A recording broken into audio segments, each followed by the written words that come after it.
آج کی میری ویڈیو اویس ربانی صاحب کے حوالے سے ہے، جنہوں نے 26 نومبر کو مناظرہ رکھا ہوا ہے۔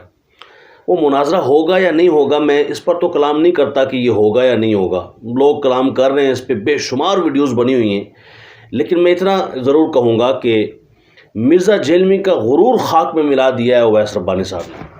اویس ربانی صاحب نے ایک اور بات یہ بتا دی کہ بھئی یہ جو انٹرویو لینے والے انٹرویو کرنے جاتے ہیں تو صرف انٹرویو کر کے واپس نہ آ جایا کریں، بس اس سے نہیں، انٹرویو اس کا بھی کریں، مرزا جیلمی کا بھی، اور ساتھ دوسرے والے جو ہیں ان کا بھی انٹرویو کریں، اور پھر نتیجہ کوئی نکل سکے، کوئی عوام اس سے کچھ اخذ کر سکے۔ اور یہ ساری چیزیں جو ہے اویس ربانی نے سامنے رکھی اور بتا دیا ہر صاحب دستار معزز نہیں ہوتا۔ اویس ربانی نے کوئی گوشہ نہیں چھوڑا، ہر طرف سے اس کو تیر پھینک کے نا اس کو پھنسایا ہوا ہے جیل کے اندر۔ پھنس گئی جال شکنجے اندر جو بینن وچ گنا، رونو کہ ہن روے محمد ہن روے تامنا۔ ایسا یہ پھنسا ہوا ہے کہ یہ نکل نہیں پا رہا ہے اس جال سے، اور اس کے اسٹوڈنٹ بھی پھنسے ہوئے ہیں۔ جو اس کے نئے نئے اسٹوڈنٹ بنے تھے اور نئے نئے اس سے حاصل کرنا شروع ہوا تھا، وہ تو پیچھے ہٹ گئے، اور جو زیرک اور سمجھدار لوگ ہیں وہ لوگ بھی اویس ربانی کے ساتھ ہے کہ نہیں تم ٹھیک کہہ رہے ہو یار، کوئی نتیجہ ہونا چاہیے۔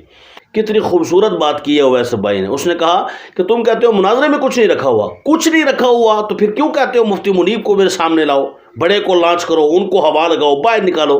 اس کا مطلب ہے کچھ مناظرے میں رکھا ہوا ہے، لیکن تمہیں پتہ ہے کسی اور سے میں کر نہیں سکوں گا۔ مفتی منیب یہ تو آرام سکون کے ساتھ بس ٹھیک ہے باتیں کرنے والے ہیں، میں ذرا چرب زبانی استعمال کروں گا، سبقت لسانی کروں گا، میں جو ہے وہ بد اخلاقی کروں گا، جیسے کہ اس کا وتیرہ رہا ہے ہمیشہ سے۔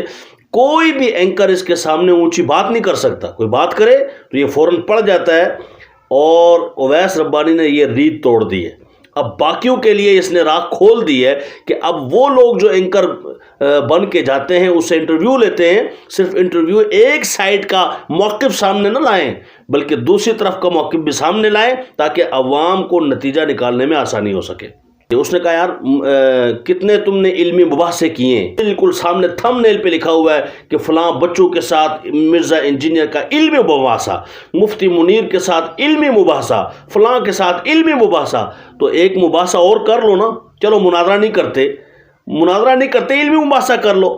یہاں سے بھی اس کو جکڑ لیا اور پھنسا لیا، یعنی ہر طرف سے کوئی جہت اویس ربانی نے نہیں چھوڑی جس جہت سے اس کو جکڑ نہ لیا ہو۔ یہاں تک اس نے کہہ دیا کہ اگر تم چاہو تو میں ویڈیو ہی نہیں بناؤں گا، اور پھر اس نے یہاں تک کہہ دیا کہ میں اپنا چینل ڈیلیٹ کر دوں گا اگر تم صرف بیٹھنے کے لیے آمادہ ہو جاؤ۔ مجھے تو لگتا ہے تم بیٹھ بھی نہیں سکتے۔ پھر وہ کہتے نہیں ہو سکتا ہے تم بیٹھ جاؤ، بہادر آدمی ہو۔ یعنی اویس ربانی نے اس کے لیے کوئی گوشہ نہیں چھوڑا ہے بھاگنے کا۔ میں اس پر جو ہے اویس ربانی کو جو ہے وہ مبارک پیش کرتا ہوں کہ تم نے بڑی جرت کا کام کیا، اور دوسرے لوگ جتنے بھی ہیں یہ جرت کا کام کریں، اس کے سامنے یہ ایسے کر کے بیٹھ نہ جایا کریں۔ میں کہتا ہوں جس طرح یہ علمی مباحثے کرتا ہے نا، کسی کو بولنے نہیں دیتا، جیسے آپ پچھلے دیکھ لیں جتنے بھی تھوڑا سا بولتا تھا بس میں یہاں تم سوال کرنے آئے ہو، بحث کرنے نہیں آئے ہو، کمال ہو گئی ہے، بحث کرنے نہیں آئے ہو۔ اور علمی مباحثے کچھ لکھے ہوئے ہیں تو وہ بحث ہوئی ہے تبھی علمی مباحثے تھے نا۔ اب علمی مباحثے ہمت کرو اور کوئی علمی مباحثہ کرو، پتہ چلے، لیکن اسے پتہ ہے میرے بیڑے غرق ہو جائیں گے۔ کیوں؟ اسے پتہ ہے کہ میں نے یہ بات کہی ہوئی ہے کہ اللہ تبارک و تعالیٰ کی توحید تو ہے ہی یہی کہ کوئی پیغمبر اپنا پیشاب بھی نہیں بند کر سکتا۔ استغفر اللہ العظیم، اس نے یہ کفر بکا ہوا ہے، اس کو پتہ ہے میں نے یہ کفر بکا ہوا ہے کہ جنت میں جب جنتی جائیں گے تو وہاں اللہ تعالیٰ ان کو منی خدا بنا دے گا، استغفر اللہ، چھوٹا خدا۔ کیوں؟ اس لیے کہ وہ جو چاہیں گے ہوگا، اللہ بھی جو چاہتا ہے وہ کرتا ہے، یہ بھی جو استغفر اللہ یہ بات کہنا ہی کفر ہے۔